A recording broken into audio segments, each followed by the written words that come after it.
હોમયવતારિણી શ્રી સ્વામિનારાયણાય નમો નમઃ.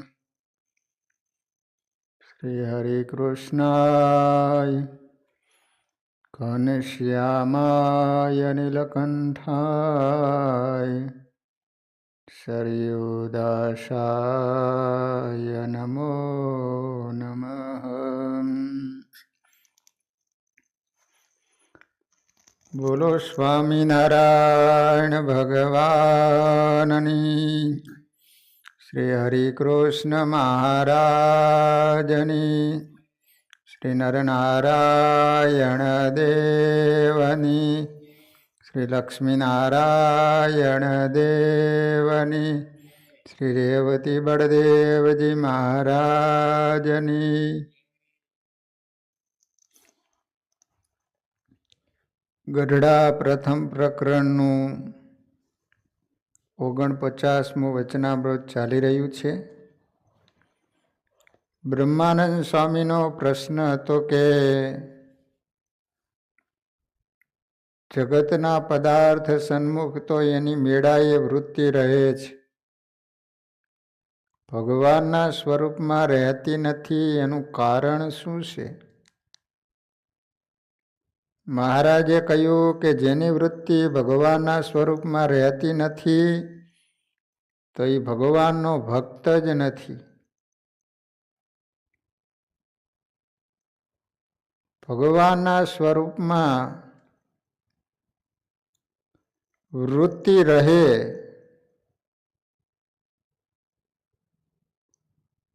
એના 4 કારણો બતાવવામાં આવ્યા. એક તો સુખના અનુભૂતિ થાય, બીજું લાભ દેખાય, ત્રીજું પ્રેમાનુભૂતિ થાય, ચોથું રસ આવે, રસાનુભૂતિ થાય તો ભગવાનના સ્વરૂપમાં વૃત્તિ રહે.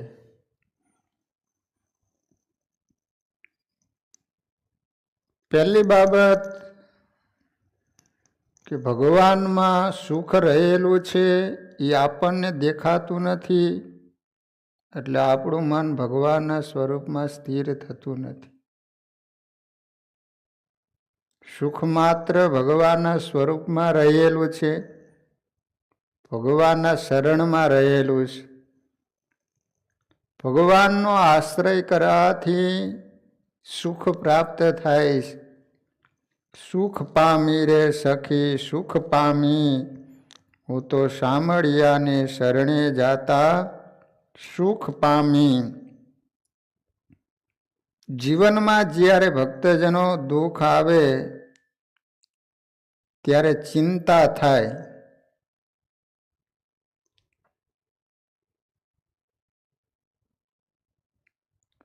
દુઃખ વિશે ઘણું કહી શકાય.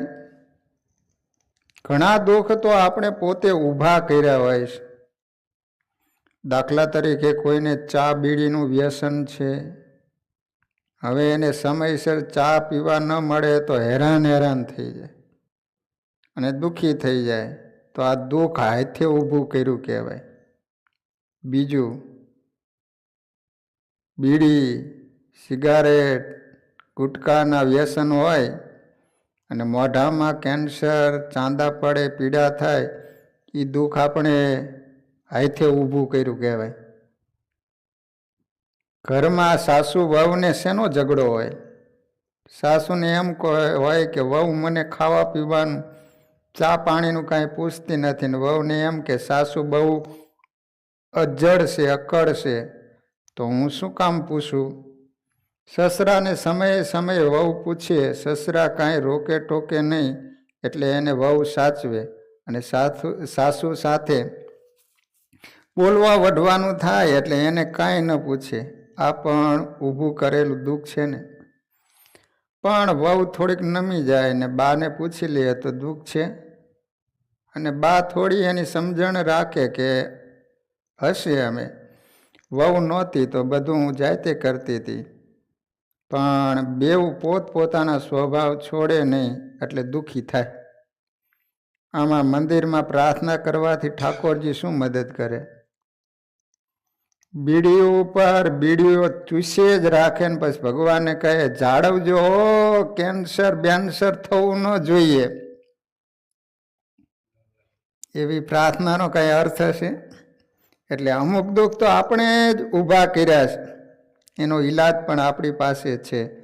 પણ અમુક દુઃખ એવા છે કે આપણે ન ઊભા કર્યા હોય. રસ્તામાં જતા હોય ને કોઈ બાઇક વાળો ઠોકર મારતો જાય, ગોઠણની ઢાંકડી ખેડવી નાખે, એ દુઃખ આપણે ઊભી ન કર્યું કહેવાય. આવું દુઃખ આવે અને ઓપરેશનના પૈસાની સગવડ ના હોય તો દુઃખ થાય, ચિંતા થાય. થોડી મહેનત કરવાથી ઓપરેશનના પૈસાની સગવડતા થઈ શકતી હોય તો દુઃખ ટળી જાય. એટલે અમુક દુઃખ ભલે આપણે ન ઊભા કર્યા હોય પણ થોડી મહેનત કરીએ તો એમાંથી નીકળી જવાય. આ દુઃખનો બીજો પ્રકાર છે. દુઃખનો ત્રીજો પ્રકાર એવો છે કે એમાં આપણું કાંઈ ચાલે જ નહીં. તમારી પાસે પૈસા હોય, સગવડતા હોય, બધી જાતની વ્યવસ્થા હોય, પણ બીમાર પીડા હોય અને કોઈ ઈલાજ કારગત ન નીવડે તો એમાં કંઈ આપણું ચાલતું નથી. ભૂકંપ આવે, અનાવૃષ્ટિ થાય, અતિવૃષ્ટિ થાય, બહુ ઠંડી પડે, હુલ્લડ ફાડી નીકળે, એવામાં આપણે ફસાઈ જઈએ તો એમાં આપણું કાંઈ ન ચાલે. કોરોનામાં આપણું કાંઈ ન ચાલે. ત્યારે એક જ ઉપાય છે, એક જ ઈલાજ છે કે આપણું દુઃખ ભગવાનને સોંપી દેવું. ભગવાનને સોંપે તો ભગવાન ઉગારે, બાકી ચિંતા કરે કાંઈ થાય નહીં. ભગવાનની રક્ષા કરવાની રીતિ નીતિ પણ અચરજકારી છે. એ આપણને કાંઈ સમજાય નહીં, અને સમજાઈ જાય તો એ ભગવાન શાનો. એમાં દેવતાઓને અને મોટા મોટા ઈશ્વરોને ગમ પડે નહીં કે આ શું કરશે. પ્રહલાદજીને બચાવવા માટે અડધો સિંહ અને અડધા માણા થયા. લોખંડના થાંભલામાંથી નીકળ્યા. હવે આ કોઈના ભેજામાં ઉતરે? થાંભલામાંથી કોઈ પ્રગટે? એક હોલા હોલીની કથાનું સંતોએ સરસ મજાની એક રૂપક બનાવ્યું છે. એક વૃક્ષ હતું, એની ડાળ ઉપર હોલો ને હોલી માળો બાંધીને રહેતા હતા. એમાં અચાનક એક પારધી આવ્યો, ધનુષ બાણ ચડાવીને નિશાન લઈ તૈયાર થયો. હોલો ને હોલી ફફડી ગયા. હોલી કહે હોલા, આ આપણો કાળ આવી ગયો. જ્યાં ઉડવાનો વિચાર કરે ત્યાં તો ઉપર બાજ આવીને બેસી ગયો. બાજ એટલે શિકારી પક્ષી. હવે જો હલે તો બાજને ખબર પડી જાય, ને જો ન હલે તો આ બાણ મારીને મારી નાખે. બે બાજુથી દુઃખ આવી ગયું. હવે આમાં આપણું કાંઈ ન ચાલે. ઘણાયને દાંપત્ય જીવનમાં છૂટું કરે તોય દુઃખી, અને ન છૂટું કરે ને તોય દુઃખી. બંને બાજુ કાળ આવેલો જોઈ હોલાએ હોલીને કીધું મોત આવી ગયું, હવે હરિનું સ્મરણ કરો. હોલો હોલી હરિનું સ્મરણ કરવા માંડ્યા. હજી ભગવાનનું નામ લીધું ત્યાં તો વૃક્ષની બખોલમાંથી કાળોતરો ભયંકર ઝેરી છાપ નીકળ્યો.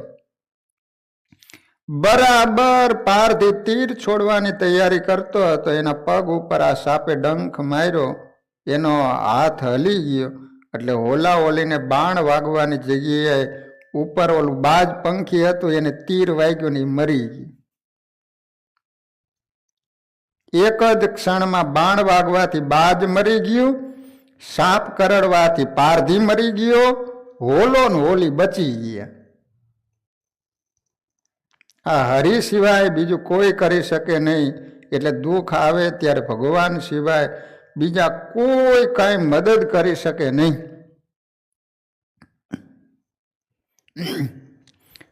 તમે લગ્ન કરો એટલે તમારા આશરે બૈરા છોકરાઓ આખી જિંદગી લહેર કરે છે.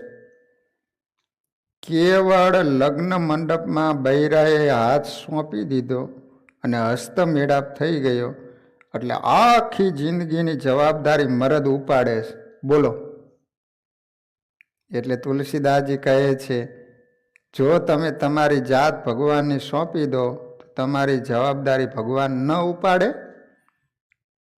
જીવ જીવ કે આશરે જીવ કરત હે રાજ, તુલસી રઘુવીર કે આશરે ક્યું બિગડેગા કાજ.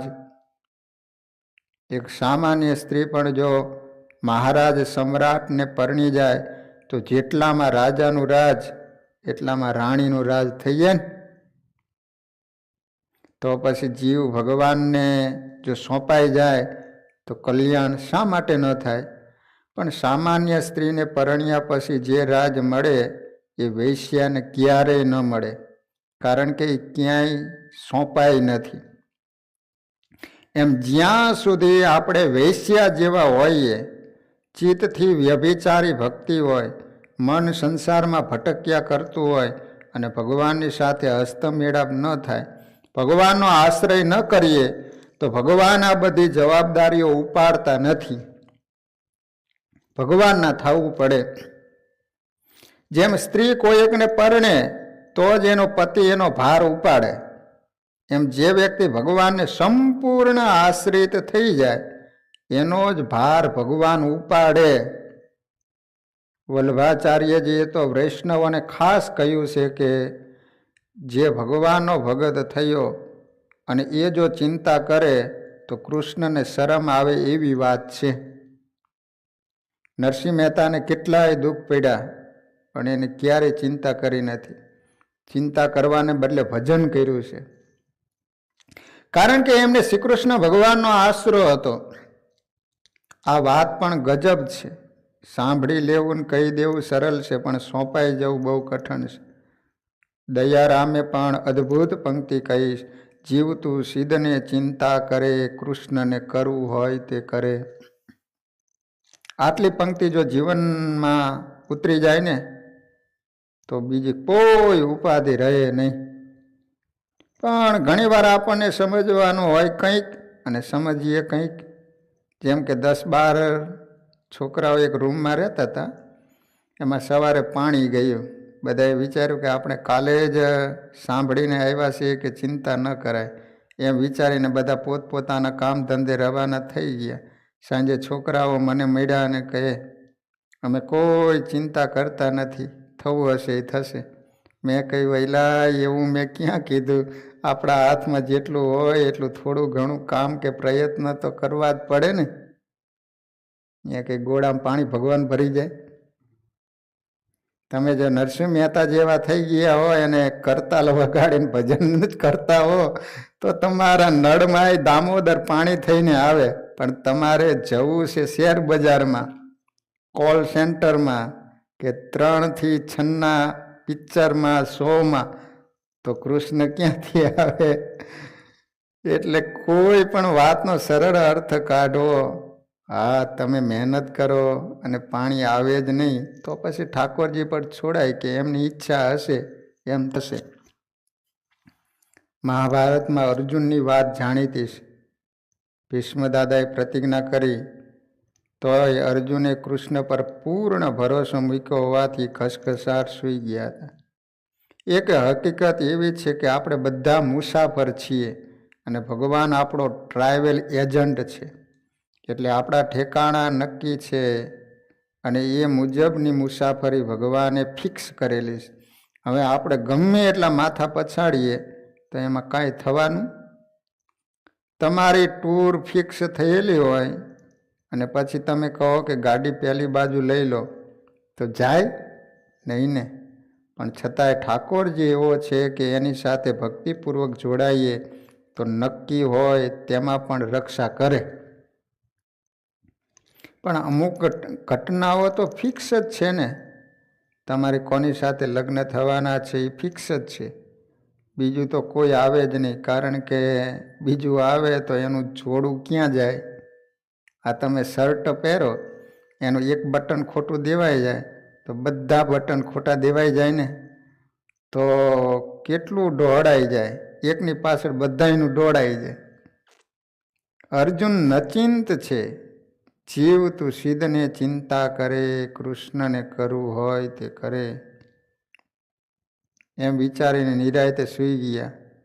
આમાં કંઈ અર્જુનની મોટાઈ નથી, કારણ કે એ જાણે છે કે માનવ રૂપમાં પરમેશ્વર મારી સામે છે, અને એ સમજીને જ એમને સારથીપણું સોંપ્યું છે અને નારાયણી સેના જતી કરીશ. એટલે અર્જુન જાગે તો મૂર્ખ કહેવાય, અર્જુન સૂઈ જાય એ સ્વાભાવિક છે. એમાં એની કોઈ મહાનતા નથી. પ્રત્યક્ષ ભગવાન એને મળ્યા છે એટલે નચિંત છે, પરંતુ ભગવાન પરોક્ષ છે. છતાં જે ચિંતાના પ્રસંગોમાં સૂઈ જાય એને ધન્યવાદ છે. એવા ગાંધી બાપુ જેવા કેટલાય સંતો હતા જે નચિંત રહેતા. મહાભારતનું યુદ્ધ તો 18 દિવસ ચાલ્યું હતું, જ્યારે ગાંધીજીનું તો કેટલા વર્ષો. પ્રશ્નોથી ઘેરાયેલા હોવા છતાંય નિરાયતે સૂઈ જતા હતા. આ દાંડી યાત્રામાં મીઠાના કાયદાનો ભંગ કર્યા પછી ત્યાં ગાંધીજીની ધરપકડ થવાની હતી. ગાંધીજી જે ગામમાં હતા ત્યાં રાત્રે એમને કોઈકે સમાચાર આપ્યા કે અંગ્રેજ સરકાર તમને પકડવા માટે પોલીસ મોકલી રહી છે અને એ આવે છે. ગાંધીજી કહે પાકું છે? તો કે હા. ગાંધીજી કહે સારું સારું, તો લ્યો હું ઘડીક સૂઈ જાઉં. પછી સુવાય ન સુવાય અને ડો હોઈ ગયો. પોલીસે આવીને જગાડ્યા. ગાંધી બાપુ જાગ્યા. બાપુ કહે આવી ગયા? તો કે હા. તો હું દાંતણ કરી લઉં. તો કે વાંધો નહીં. આ ડોહો દાંતણ કરે ને પોલીસ વોરંટ સંભળાવે અને બાપુ એ સાંભળે. નિરાય તે તૈયાર થઈને પછી ચાલી નીકળે. આમાં મહાનતા છે. સામે ભગવાન પ્રત્યક્ષ નથી, છતાં રામ નામનો દ્રઢ આશરો હોય, વિશ્વાસ હોય ને, ત્યારે આવું થવાય. આ કાર્ય અર્જુન કરતા અઘરું અને છતાંય સહેલું છે. કારણ કે ગાંધીજીને ખબર છે કે અંગ્રેજો જેલમાં પૂરી દેશે પણ કાંઈ મારી નાખવાના નથી, ખાવા પીવા તો દેશે જ.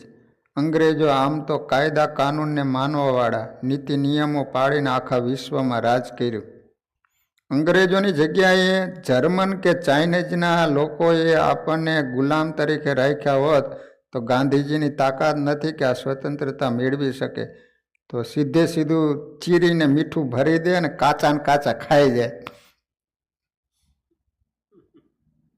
એમનામાં માણસાય નહીં, એ જાત જાનવરની. અને અંગ્રેજો તો રોયલ ફેમિલીના, ખાનદાન તો ખરા જ હો, એટલે એને માર્યા નહીં, નહીતર મારી નાખતા એને શું વાર લાગે કયો છે. અંગ્રેજો કાંઈ જર્મન કે ચાઇનાની જેમ મારી નાખવાના નહોતા. એટલે ગાંધીજીથી નિરાયતે સૂઈ જવાય. છતાં જેમાં કોઈ ન સૂઈ શકે એમાં જે સૂઈ જાય એ ખરો ભગવાનનો બંદો કહેવાય. એક નાનકડી વાત છે. લખનઉ પાસે મિર્જાપુર ગામ છે. મિર્જાપુર. લખનઉ ક્યાં આવ્યું? ઉત્તર પ્રદેશમાં. ત્યાં મિર્જાપુર ગામ છે. મિર્જાપુર. આખા ગામમાં 2 જણા સત્સંગી, પતિ અને પત્ની. આખા ગામમાં હો, બીજું કોઈ નહીં. એમની ક્ષત્રિય જાત એટલે રજપૂત દરબાર. પતિ પત્ની બંને ગરીબ દશામાં જીવે, ભજન કરે, કોઈના માટે ફરિયાદ નહીં. સ્વામિનારાયણ મેળા એ જ એમને મન મોટી વાત. ગામથી થોડેક દૂર એમનું રહેણાંક, કુબા જેવા ઘાસના મકાનમાં એ લોકો રહે. આવી ગરીબ પરિસ્થિતિ. એમાં એમની બધી સમૃદ્ધિ.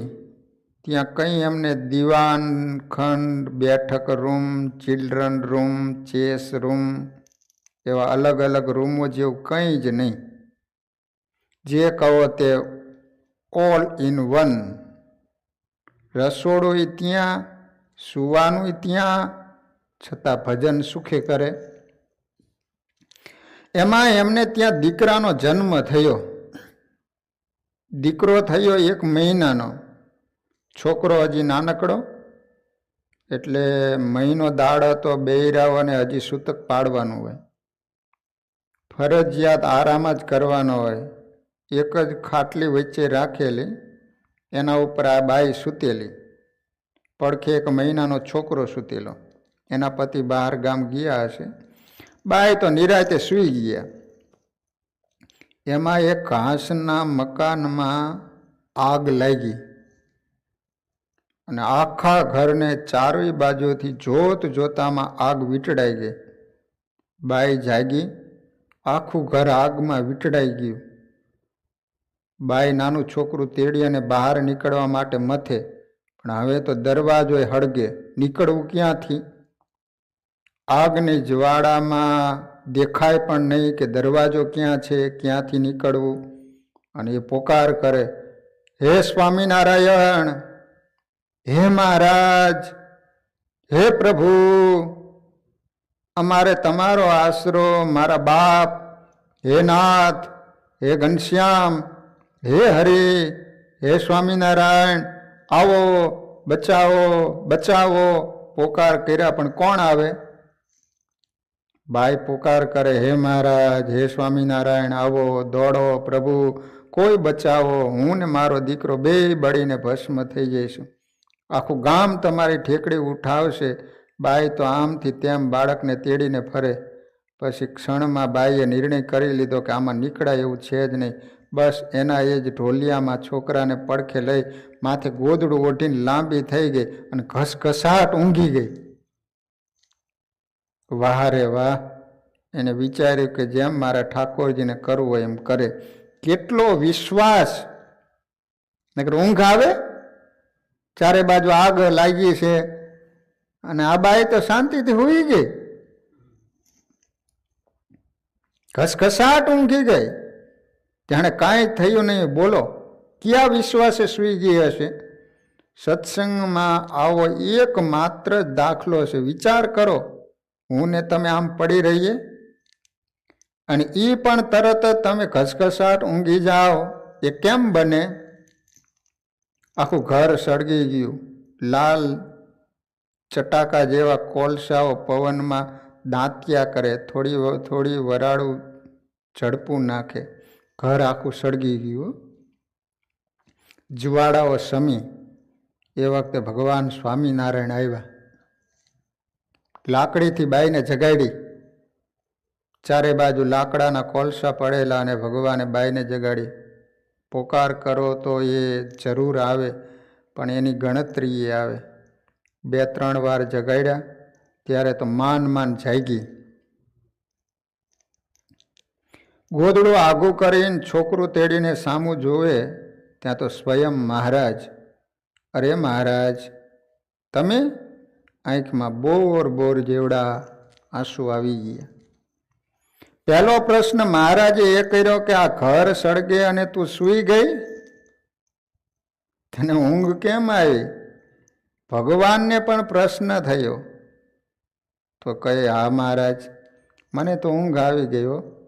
મેં એટલો જ વિચાર કર્યો કે લાક્ષાગ્રહમાં જ્યારે આગ લાગી ત્યારે પાંડવો અને કૃષ્ણએ ઉગાર્યા હતા તો મને મારો શ્રીજી મહારાજ જરૂર ઉગારશે. બસ આમ વિચાર કરીને સૂઈ ગઈ.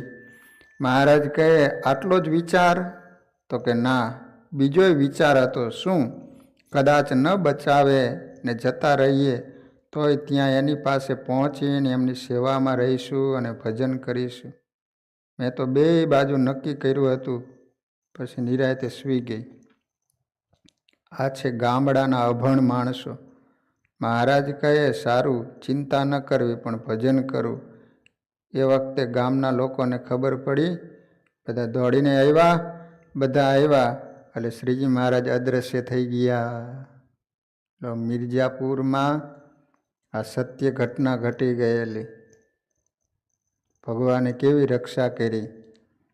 કેટલો એને ભગવાન ઉપર ભરોસો, વિશ્વાસ કે અમે સ્વામિનારાયણ ભગવાનના આશ્રિત છીએ તો ખરા સમયે ભગવાન આવી અને અમારી રક્ષા કરશે જ. બાઈએ ચારે બાજુ જોયું. હજી બાઈને ખબર નથી કે માણસો આવ્યા છે, પણ ભગવાન તો જાણે એને કે ટોળું આવે છે. બાઈએ ચારે બાજુ જોયું તો નીકળાય એવું તો હજી હતું નહીં, પગ દેવાય એવું હતું નહીં. બાઈ તો પાછું ગોદડું ઓઢીને સૂઈ ગઈ.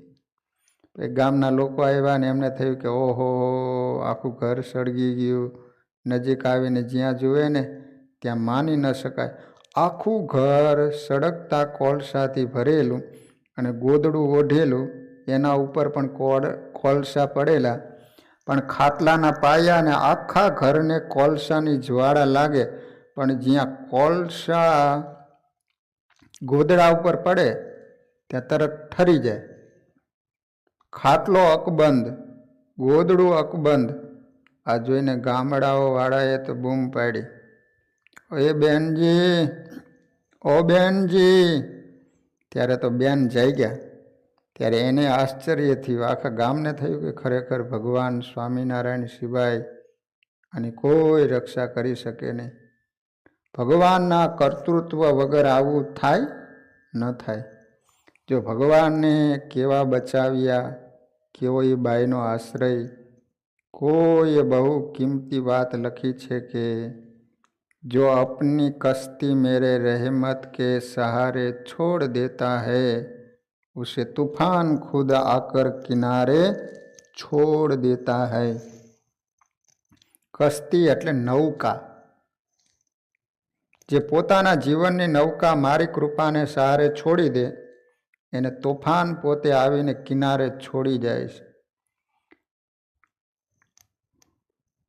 અર્જુનજીને સહેલું, ગાંધીજીને એનાથી થોડા અઘરું, પણ આ મિર્જાપુરની બાઈને જેવું અઘરું એવું કોઈને અઘરું નહીં. આવું થાય નહીં. એમને કેવો આશરો! એમને ખરેખર રહેમત કે સહારે કશ્તી છોડી દીધી કહેવાય ને. ત્યારે તોફાને એની રક્ષા કરીને, કોલસાએ એની રક્ષા કરી. ગોદડા ઉપર સળગતા કોલસા પડે ને કોલસા ટપ દઈને પાણીમાં ઠરે એમ ઠરી જાય. ભગવાન દુઃખ આવે ત્યારે જ બચાવે એવું નથી. આપણા કેટલાય દુઃખ તો એને રોકી રાખ્યા હશે. આપણે એનો આશરો કર્યો છે એટલે દૂરથી જ આપણા દુઃખ રોકી રાખે છે. પછી અમુક વાર તો છોકરું બહુ તોફાન કરે તો લાફો ઠોકવો પડે, નહીતર તો માથે ચડી જાય. એટલે થોડુંક તોફાન કરે તો એને 2-3 વળગાડી દેવી પડે, તો જ ડાયો ડમરો થઈને રહે.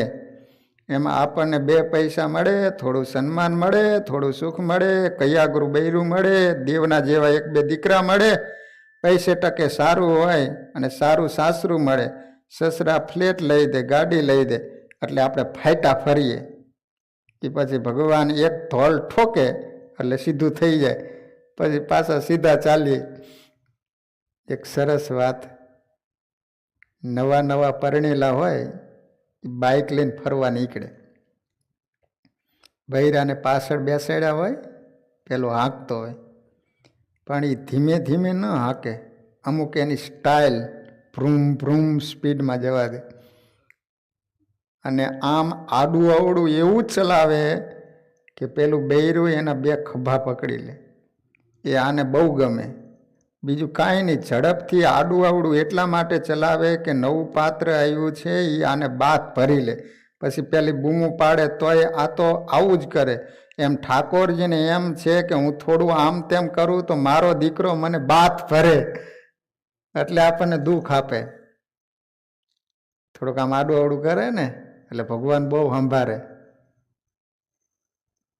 આ સંસારના પ્રેમ અને ભગવાનના પ્રેમમાં ભેદ નથી, ખાલી કેન્દ્ર બદલાય, બીજું કાંઈ નહીં.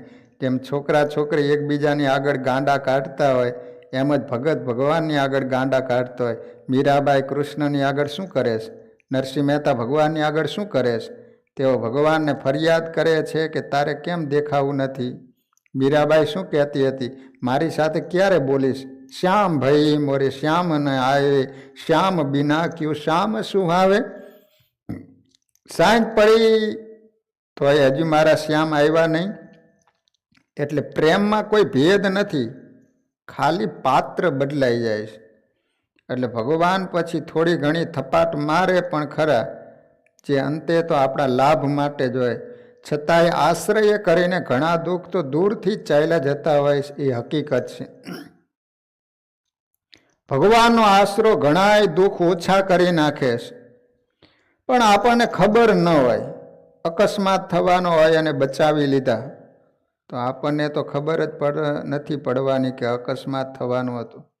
આપણે આખો રસ્તો બદલાવી નાખ્યો, 1 સેકન્ડમાં આપણો જે વિચાર બદલાવી નાખ્યો એ ભગવાન સિવાય કોણ બદલાવી શકે? ઉત્તર પ્રદેશમાં ધુવા નામનું ગામ છે. ધુવા, ભક્ત ચિંતામણીમાં ધુવા ગામનું નામ આવે છે. ધુવા ગામમાં લુહારોની ઘણી વસ્તી છે. લુહારોનો સત્સંગ પણ મોટો અને અદ્ભુત. એમાં રામપ્રસાદ લુહાર બહુ સારા હરિભગત હતા. તમે વિચાર કરો કે જે ભગવાનના થાય, ભગવાનનો આશ્રય રાખે, ભગવાન એની કેટલી ચિંતા કરતા હોય છે, ભગવાન એને કેવું સુખ આપતા હોય છે. બપોર વચ્ચે જપમી આરામ કરી ઓસરીમાં બેઠા બેઠા કીર્તન બોલવા માંડ્યા. આંખો બંધ કરીને એક એક કડી બોલે અને મહારાજની મૂર્તિનો રસ લે. સમય મળે ત્યારે ભજન સાંભળે એ ભગત, અને સમય મળે ત્યારે ભટકવાનું પૂજે એ સંસારી. આને સમય મળ્યો તો એમ થયું કે લ્યો થોડું ભજન કરી લઉં.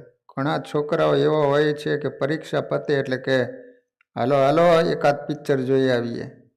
અને દેવી હોય એને એમ થાય કે હાલો પરીક્ષા પતી ગઈ તો સાધુ પાસે જઈને થોડીક સત્સંગની વાતો સાંભળી આવીએ, ભજન કરીએ, નરનારાયણ દેવના દર્શન કરીએ, અથવા તો વડતાલ ગરડા ત્યાં દર્શન કરી આવીએ. બપોરનો સમય મળે એટલે રામપ્રસાદ કીર્તન બોલે.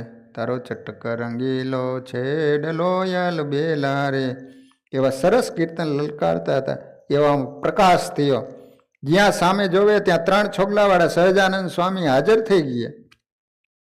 રામપ્રસાદ એકદમ ઊભા થઈ મીંડા ધબોધબ દંડોત કરવા. હે મારા વાલા, ઓ પ્રભુ બેસો બેસો. પોતાનો ઢોલિયો હતો તે સરખો કરી મહારાજને બેસવાનું કહી મહારાજ બેસી ગયા. ઘરમાં જઈને લોટામાં જળ લઈને આપ્યું. મહારાજે પીધું, દંડવત કર્યા, મહારાજની સામે બેસી ગયા અને કહ્યું, મહારાજ બહુ દયા કરી, તમે પધાર્યા, શું આજ્ઞા છે દાસને? મહારાજ કે રામપ્રસાદ એક વાત કરવા આવ્યો છું. હા બોલો ને મહારાજ. 1 મહિનામાં અંગ્રેજ સરકાર આવી જશે, રાજ પલટો થઈ જશે અને આ દેશમાં અંગ્રેજોનું શાસન લાગુ પડી જાય છે. આ લોખંડની ખાણો ઉપર અંગ્રેજ પ્રતિબંધ મૂકી દેશે. લોખંડનો ધંધો નહીં થાય, લોખંડનો ધંધો પડી ભાંગશે. અરે મહારાજ, આ લોખંડનો ધંધો ભાંગે તો આ પ્રદેશમાં 8-10 હજાર લુહાર લોકો એના ઉપર નભે છે. એ બિચારા બધાયનું શું થશે? મહારાજ કે બીજાનું જે થવું હોય થાય, હું તારું કરવા આવ્યો છું. મારો જેને આશરો એની મારે ચિંતા. બીજાને એમના કર્મ પ્રમાણે ફળ મળશે, પણ મારા ભગતનું એના કર્મ પ્રમાણે નહીં, પણ મારી ઈચ્છા મુજબ થાય. આ તો તમે મારું ભજન કરો છો, તમે મારો આશરો રાખ્યો છે, તો હું તમને આગોતરું કહેવા આવ્યો છું. આમ મહારાજે પોતાના ભગતની ચિંતા કરી. આ તો આપણો જાત અનુભવ બોલે છે કે જાતે સાધનો કરી કરીને અવળા થઈ જાવ તો એ કાંઈ ન થાય. અને કોઈક સાધુ આપણને આવું કાંઈક કહી દે ને તો આપણું ક્ષણમાં કલ્યાણ થઈ જાય. એટલે બહુ હોડ કરીને ઘરે બેસીને માળા કરી લઈશું, ઠાકોરજીને પૂજે રાખીશું, એવો ફાંકા ન રાખો. ઘણા દર્શનાર્થીઓ અહીં આવતા હોય, એમાં અમુક જ સમજદાર હોય અને એ સાધુ સંતો નીકળે અને જય સ્વામિનારાયણ કરે. બાકી તો મૂઢની જેમ ઠાકોરજીને દંડવત કરે, દર્શન કરે, પ્રદક્ષિણા કરે અને સાધુને અરે બાપે માર્યા વેર હોય એમ સામું પણ ન જુએ. આપણે જોવરાવું ન હોય, પણ તમે ભાગવત સાંભળો છો એમાં કહે છે કે હું મારા સંતો ભક્તોની પાછળ પાછળ ફરું છું. કેમ? તો એની રજ મારા માથે પડી જાય એવું ભગવાન પણ ઈચ્છે છે. અને આ બધાયના નસીબ ફૂટ્યા કે જે ભગવાન અને ભગવાનના સાધુની સામે જોવા ન માગતા હોય એના. પણ ભાઈ, જીવ તે જીવ કલ્યાણ સાધુ હોય તો સાધુ અને ભગવાન ભૂલવા જેવા નથી હો. તમને જેમાં મન માનતું હોય તે, પણ ભગવાન અને સાધુને ભૂલવા જેવા નથી. તમને જ્યાં શ્રદ્ધા હોય ત્યાં નમો, પણ સાચા સાધુ અને સાચા હરિભક્તનો સંગ અવશ્ય રાખવો. ઘરે નિયમિત મૂર્તિ પૂજે રાખો, પૂજા કરો, એ બહુ સારી વાત છે. પણ સાધુઓની ક્યારેય અવગણના કરતા નહીં. મહારાજે ત્રીજા વચનામૃતમાં કહ્યું છે ને કે જેને અખંડ મૂર્તિ દેખાતી હોય તે પણ સાધુ બ્રહ્મચારી હરિભક્તોની હારે હેત રાખજો, એને સંભાળી રાખજો. કેમ? એવો સમય આવે ત્યારે જો મૂર્તિ ભૂલાઈ જાય, પણ જો સાધુ યાદ આવી ગયા તો એને યોગ્ય કરીને ભગવાનની મૂર્તિ યાદ આવી જશે, જીવ મોટી પદવીને પામી જશે. 5 લાઈનનું વચનામૃત છે, છતાં આપણે ધ્યાન જ ક્યાં દઈએ છીએ.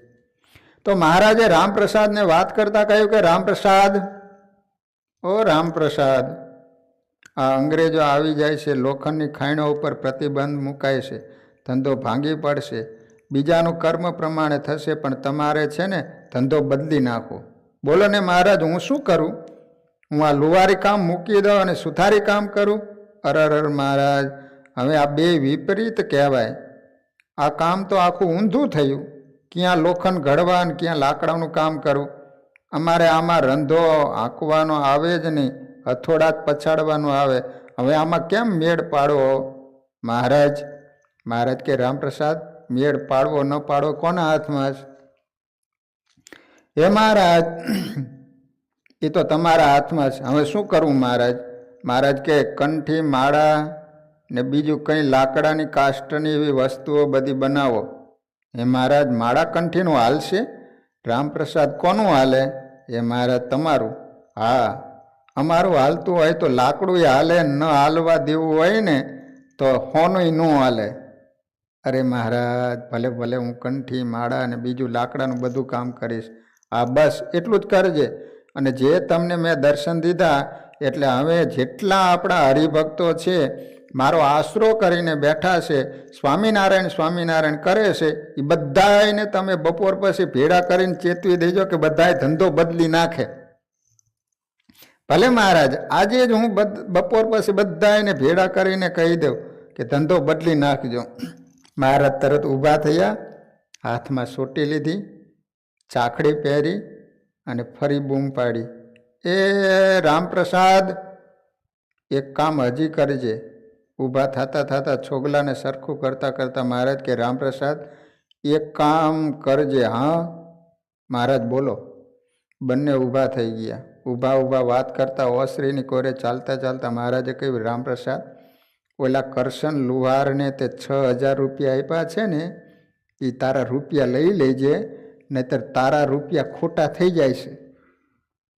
આટલું રામપ્રસાદને કહી મહારાજ અદ્રશ્ય થઈ ગયા.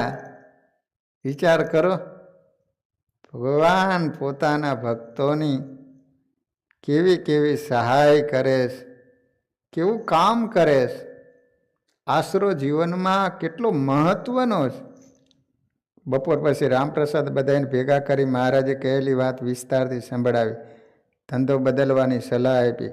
રામપ્રસાદમાં જાણે સહજાનંદ સ્વામી પ્રવેશ કર્યો હોય એમ બધા એને કહેવા માંડ્યા, અહીં તમે કાપડનો ધંધો કરજો, તમે ખેતીનું કામ કરજો, તમે ભાડાનું કામ કરજો.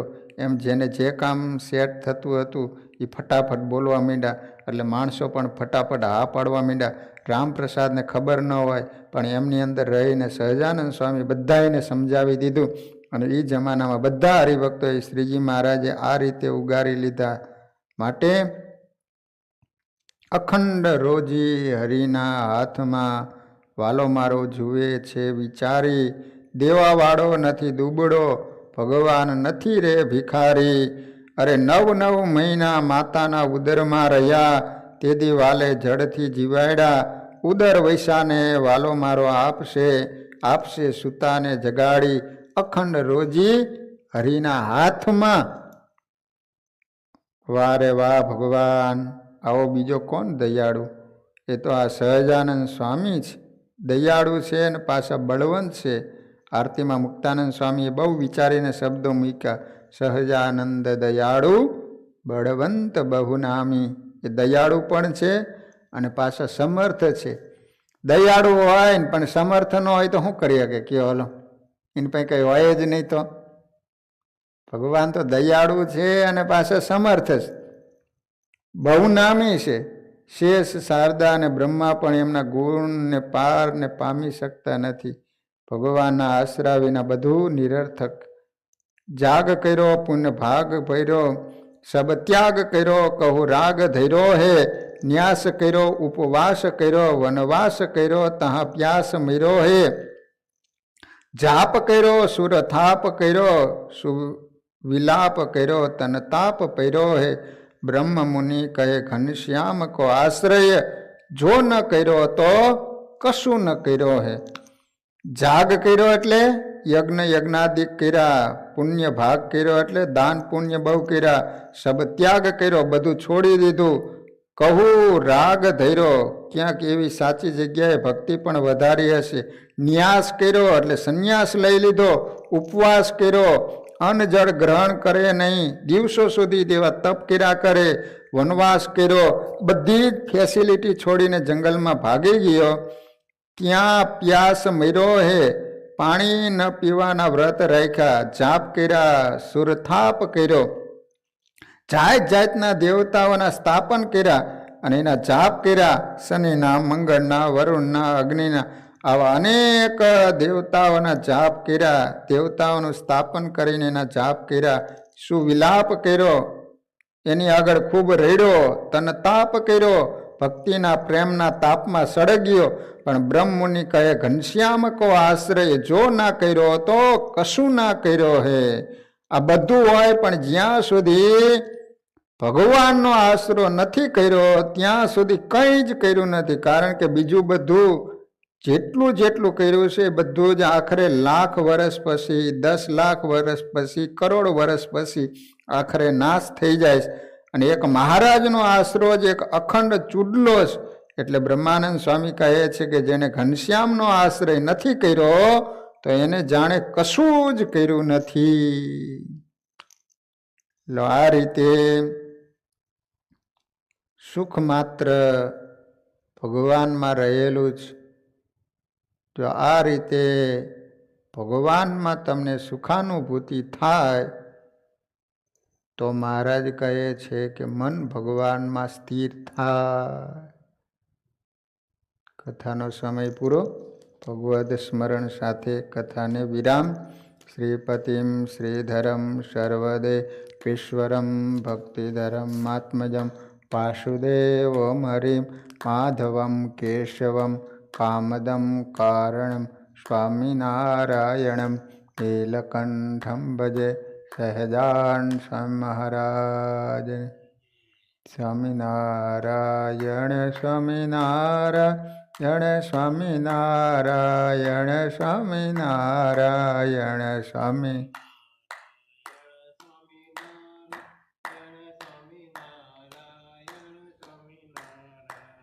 સ્વામિનારાયણ સ્વામિનારાયણ સ્વામિનારાયણ સ્વામિનારાયણ સ્વામિનારાયણ.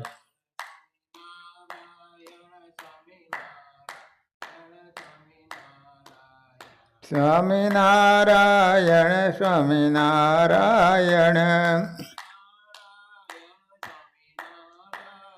સ્વામિનારાયણ સ્વામિનારાયણ સ્વામિનારાયણ સ્વામિનારાયણ